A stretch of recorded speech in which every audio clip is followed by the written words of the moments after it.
My name is Mike. I am here to talk about the worst date I've ever been on.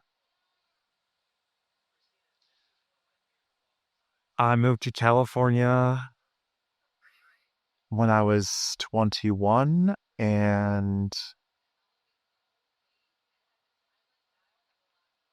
I was able to move from Chicago while working with the same company. After being in California for about 9 months, I was performing really well at my job and I had gotten promoted. I was making good money. I made some friends, and the only thing missing was a partner. So I hopped on Grinder, and after several left swipes, somebody caught my eye, and we started messaging back and forth.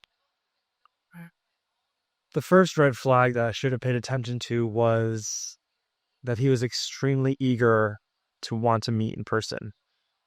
And I just kind of kept blowing it off with like a smiley face or like an AW or that's so sweet, but just reminding him that, like, I am just testing out the waters and seeing who's out there. Needless to say, we end up meeting. I invite him over after, like I said, several conversations, and he came over and the conversation was pleasant. We seemed to get along really well. There was a mutual attraction, and he shared some things about his life. I shared some things about my life, like where I worked, what I did, where I was from. And the third time that we hung out, we were intimate. He spent the night, and I had to get up for work at 5 o'clock in the morning every day to make it there. And he was still asleep when I woke up. And so as I'm getting ready to walk out the door, I go and try to wake him up one more time, and he finally gets out of bed. I'm like, I have to go to work. I'm going to be late. And he grabs his stuff, and I'm walking him to his car because I at that time took the bus. And I said, I hope you had a good time. I did too. I'll text you when I get off of work. And I got to work, and within about 20 minutes, the phone at work began to ring. No one ever calls the store when it's closed. Non-working operator, non-working operating hours. I answer because I'm the opening manager, and I said, thanks for calling. Store name withheld. This is Mike. How can I help you? And he goes, hey, babe. Because it was him. He goes, hey, babe, it's name withheld. And I pause for a moment and I say, listen, don't ever call my place of employment again. I told you when you left my house this morning, that I would text you when I got off of work. You calling me right now, please don't do it again. And he's like, all right, babe, sorry. Talk to you when you're off.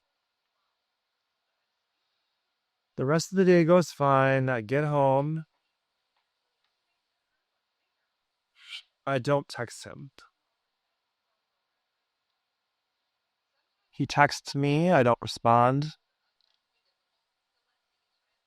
He finally calls me and says, why haven't you been responding to my text messages? As I obviously answered. I said, I think you crossed the line when you called my job, and I don't think that we should see each other again.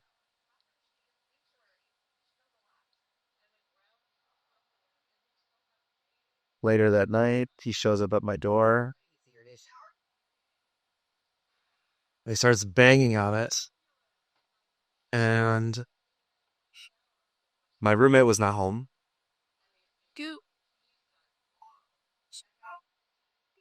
I eerily walked to the door and realized that I don't know why I could how I could recognize it was him pounding on the door, but it was. I looked at the people, confirmed it, opened up the door with the chain lock still like engaged, so like the door only opened up like this much. And what happened then was he says to me, "How could you break up with me over a text message?" I said, his name was Chris. I go, "Chris, we weren't dating. I didn't break up with you. Please leave." Because at this point, it's like 1 o'clock in the morning. He just gets this really scared look on his face, or scary look on his face. And he says, "Fine, if that's the way you want it, fine." And just walks away. I hear him get into his car, drives away. I go back to bed, wake up, my normal 5 o'clock in the morning, my routine. I'm out the door. I'm at work, 8 o'clock.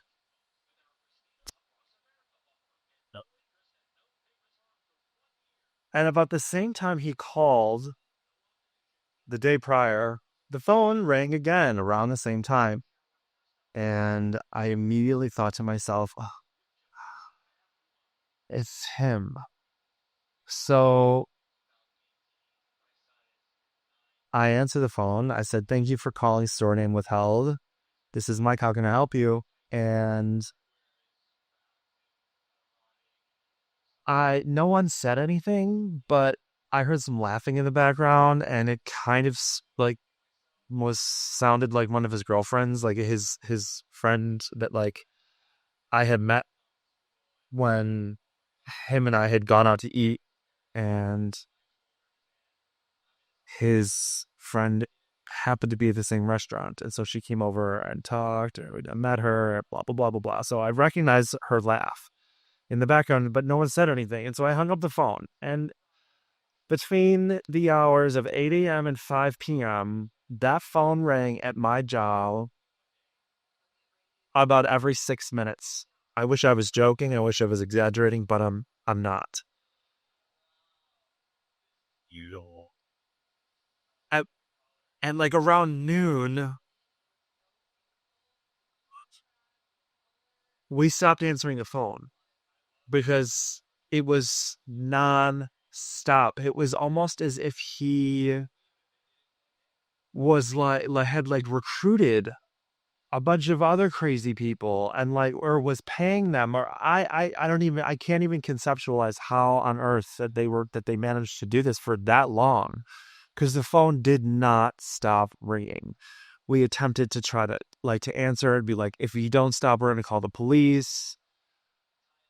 And nothing, the phone did not stop ringing until coincidentally I clocked out, and right at 5 o'clock the phone stopped. No one, it stopped ringing. So I go to the bus stop, get on the bus, I head home, and I get off at my stop, and I'm walking to my house. It was like 2 or 3 blocks. I'm on the sidewalk, and there's not a lot of traffic out. In fact, there's not a lot of people out at all. Coincidentally, for it being like 6 or 7 o'clock. But I see this car going slowly in the right lane out of my peripheral vision. And I just happened to turn around. I did like a double take, and I recognized the car, but I couldn't see who the driver was. So as soon as I started to look forward again, the car sped up and was like driving parallel next to me. I'm 6'4". I'm a pretty fast walker. So, but I was, so let's say he was maybe going like under 20 miles an hour. And I just look over and I see him, and he just looks so enraged. Like he's just like someone just, like, someone just slaughtered his whole family. Like that's how enraged he looked. I don't even know how to describe it. And he rolls down his passenger window and he just starts screaming obscenities at me. I mean, it was like, what the do this to me? Blah, blah, blah. And I'm at this point like speed walking to my house. I finally make it to the front door. I stick my key in, I unlock it, I close it behind me, and I wait a few minutes, and then I go to my room and I just kind of peer out the blinds, and he didn't follow me home. It was clear. I was like, man, I'm thinking at this point, like, I don't even know what I'm thinking at this point. So I proceed my evening. I have dinner. I go to bed like around maybe like 11:30 midnight. At 3 o'clock in the morning, I'm awoken to what sounded as if somebody had gotten to a car accident, like head on, and that their body was had flung up onto the steering wheel and was pressed up against the car horn, because the car horn was pressing, like it was just someone was pressing the car horn for like anywhere between like 2 to 3, sometimes like 5 minutes intervals. And this just was going on. I was, like I said, it was 3 o'clock when I woke up, and there was just this car horn going off, and then it would stop, and then it would just go off again. And I don't know why I didn't look out the window right away, but after this, the car horn is going on and on for about 10 minutes. I look out, I just like peered out the blind to like lift a little piece up, and I saw him sitting in front of my house. Because I forgot to tell you this. When I invited him over, and he came over and spent the night or whatever, I was in the process of moving. Like the lease was up with my current roommate, and we decided not to live with one another again, and so I had to hurry up and find a place that was like close to where I was, so I could still like ride the same bus line and wasn't going to disrupt um my travel. And so I looked in the newspaper. I like found a house that a bunch of other guys lived in, and they had a room for rent. And I didn't tell him where this place was, which is why I thought it was odd when at 3 o'clock in the morning I see him sitting out in front of my house when he followed me home from the bus stop. So I'll jump ahead. I just let you guys know that somehow or another, he found the newspaper that I had circled to the new address that I went to move into, which is how he ended up finding out where I lived and sitting in front of it at 3 o'clock in the morning. So back to where we were. I wish this story was unreal because it's making me angry as I'm like remembering it. I get up at 5 o'clock in the morning. I get to work. I do my thing. And I'm on my lunch break.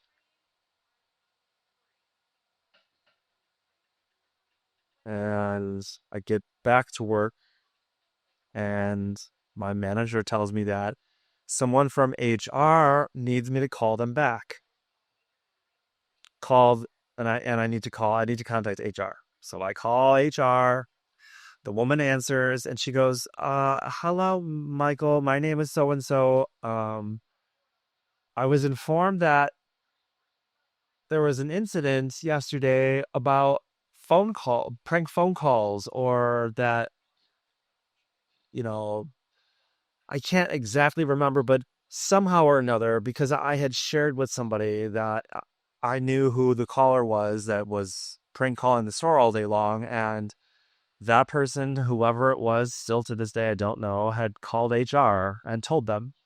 So this HR lady asked me if I knew the person, and I admitted to her that I did, and that in the least amount of words I could possibly think of to not sound like an idiot or that I could be responsible for it or anything, I tell her kind of just the gist of the story.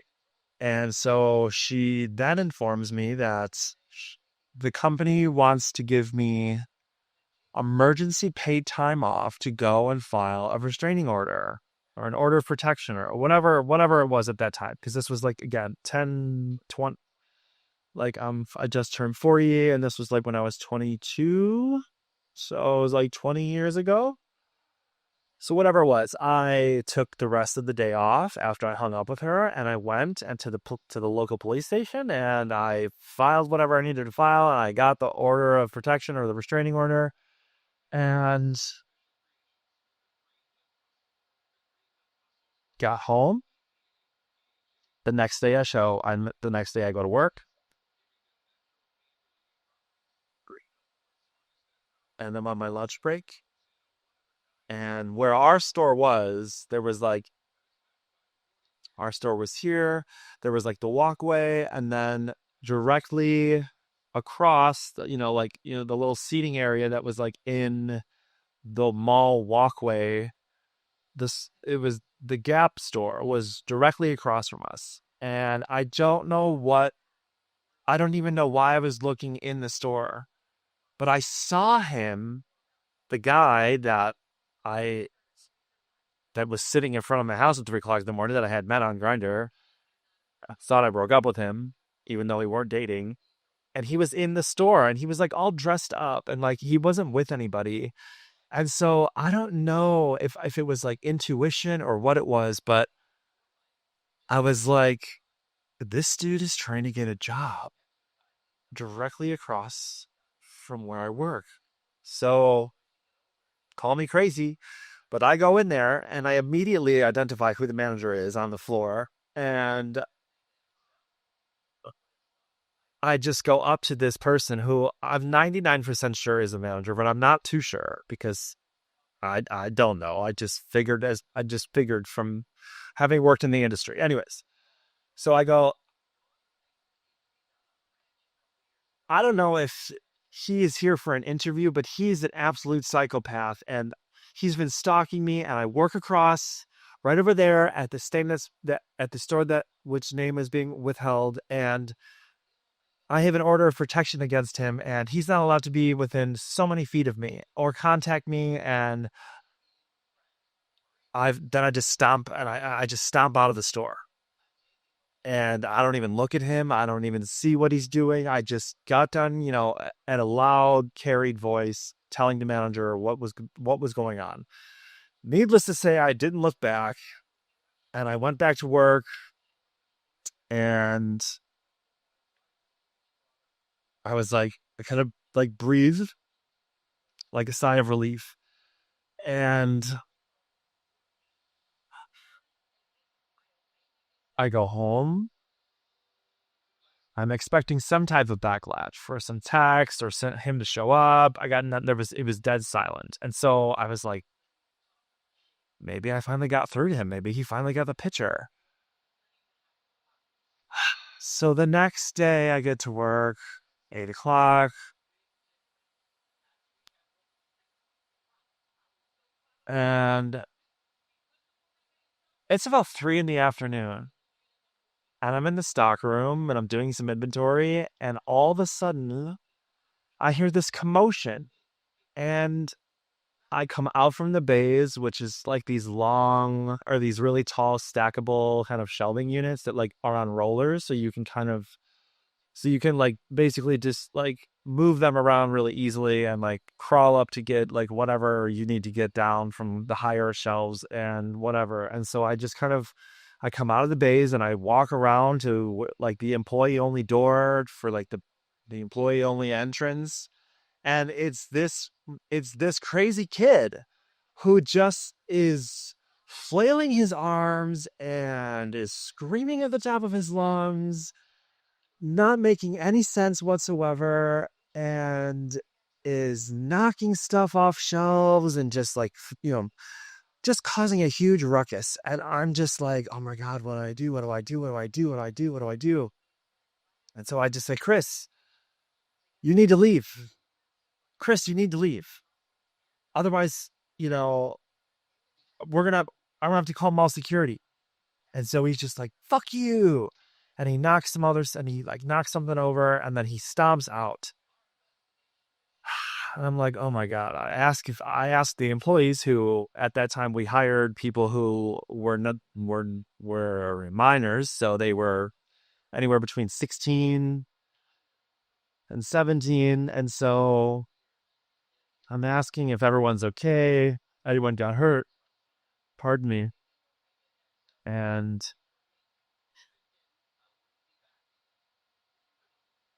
I had to call the HR person back and I explained to her what happened. She took down my statements and she talked to all the other employees. They all gave their statements of what happened.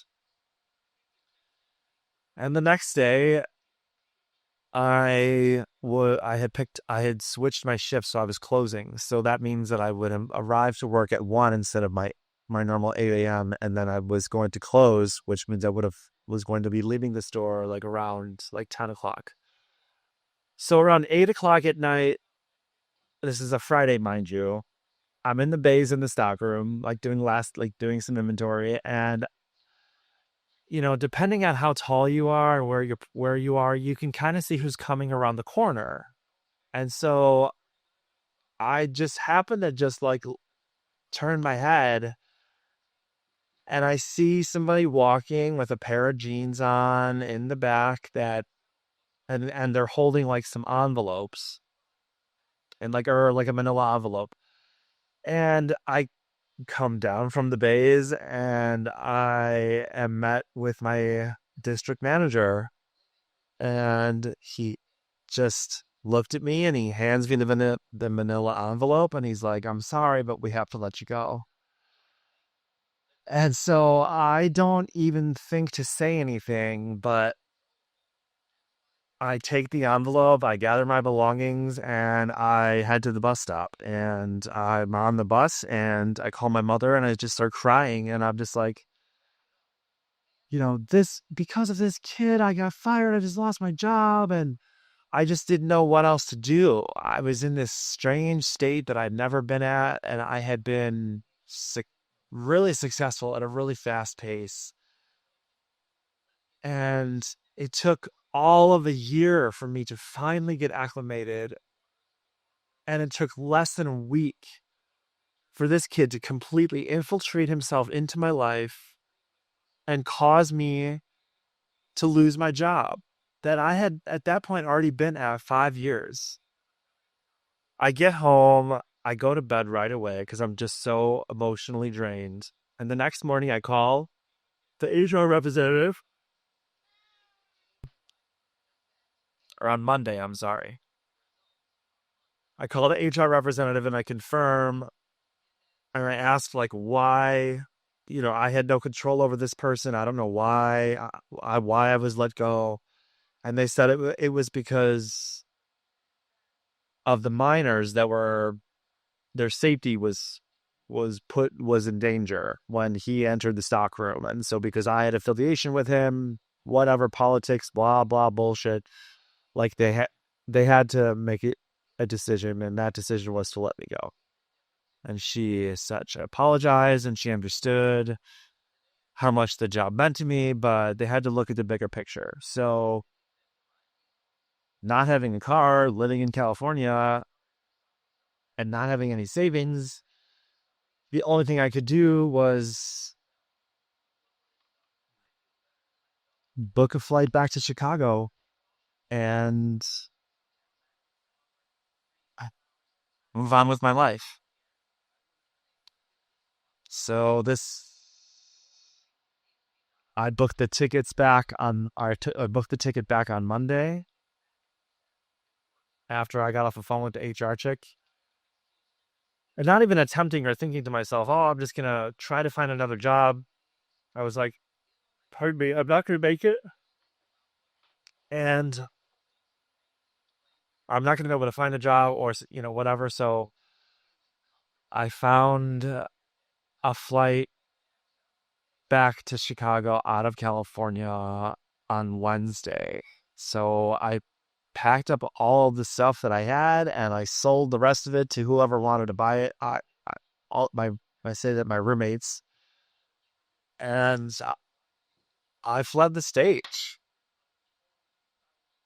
Not just because I didn't have a car, but not just because I didn't have any savings, but because I was afraid this kid was going to, no matter what, find out where I was, anywhere I was, and do whatever he could possibly could in his power to continue doing whatever he was doing. Because at this point, I still doesn't make sense to me. I don't know what he was doing, what his intentions were, what his objective was.